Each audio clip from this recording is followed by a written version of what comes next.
તો પ્રીતિ, અભિપ્રાય આપણે પહેલા બી આપેલો હતો કે ધાતુ ક્ષેત્ર બંને તરફ ફેરસ નોન ફેરસ કે સ્થાનિય માર્કેટમાં ખપત તો વધવાની છે, જે રીતના નિર્માણ કાર્ય કેન્દ્ર સરકાર રાજ્ય સરકાર કર્યું છે. રિયલ એસ્ટેટ સેક્ટરમાં બી ખપત સારી એવી ઉપરની તરફ છે. આ બંનેની વાત કરું છું, ધાતુ ક્ષેત્ર અને સિમેન્ટ. એક પરિસ્થિતિ જે આ મારો વ્યક્તિગત અભિપ્રાય છે, એક પરિસ્થિતિ ઉભરીને આવી શકે છે કે જો શુક્રવારે નિર્ણાયક તરીકે વાર્તાલાપથી શાંતિ પ્રસ્તાવ પર મોહર અને હસ્તાક્ષર થઈ જાય યુદ્ધને લઈને ખાડીમાં, ઈરાનમાં, તો નિર્માણ કાર્યની પછી વાતો આગળ વધશે. અને એ પરિસ્થિતિમાં આપણી જે પ્રોક્સિમિટી છે ખાડી દેશો સાથે, અને જે બી નુકસાન થયું છે જેટલા બી દેશોમાં, અને જે રીતના આપણું એક કોસ્ટ ઇફેક્ટિવ મેન્યુફેક્ચરિંગ છે મેટલ્સ અને સિમેન્ટનું, તો એક ઓપોર્ચ્યુનિટી, આ એક અંદાજ વાત કરી રહ્યો છું કે કદાચ ત્યાં આગળ જયારે નિર્માણ કાર્ય શરૂ થશે તો સિમેન્ટ અને મેટલની જરૂરત પડશે.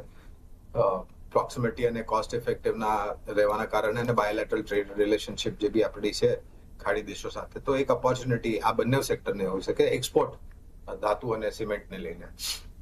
તમારો પ્રશ્નનો ઉત્તર આપતા બંને તરફ ખરીદારીની ભલામણ છે. અને મારા ખ્યાલથી જે એક સમાચાર હતા જ્યારે આ યુદ્ધ થયેલું, કે એક એલ્યુમિનિયમનો સ્પ્લેન્ટર પ્લાન્ટ જે હતો ત્યાં આગળ, એને બહુ જ મોટું નુકસાન થયું છે. એના કારણે એલ્યુમિનિયમના પ્રાઇસીસ કમોડિટી માર્કેટમાં બહુ ઉપર ગયેલા. તો એલ્યુમિનિયમ, કોપર અને ઝિંક, આ ત્રણેય જે અવતારો છે ધાતુના, એમાં સારી એવી ઉપરની સપાટી રહે એવું અનુમાન છે.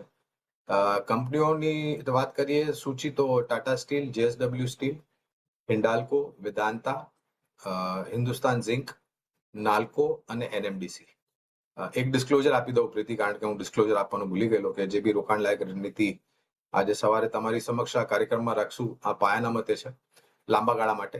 આમાં અમારી કંપની જીઓજીત અથવા મારું કોઈ બી પ્રકારનું વ્યક્તિગત રોકાણ નથી, કોઈ જાતનો વિત્તીય લાભ નથી મળતો, કોઈ જાતનો કોન્ફ્લિક્ટ ઓફ ઇન્ટરેસ્ટ બી નથી. પણ આ સ્તર પર ભલામણ અમે અમારા ક્લાયન્ટને કરીએ છીએ. શક્ય છે કે એમનું રોકાણ. યસ, તમે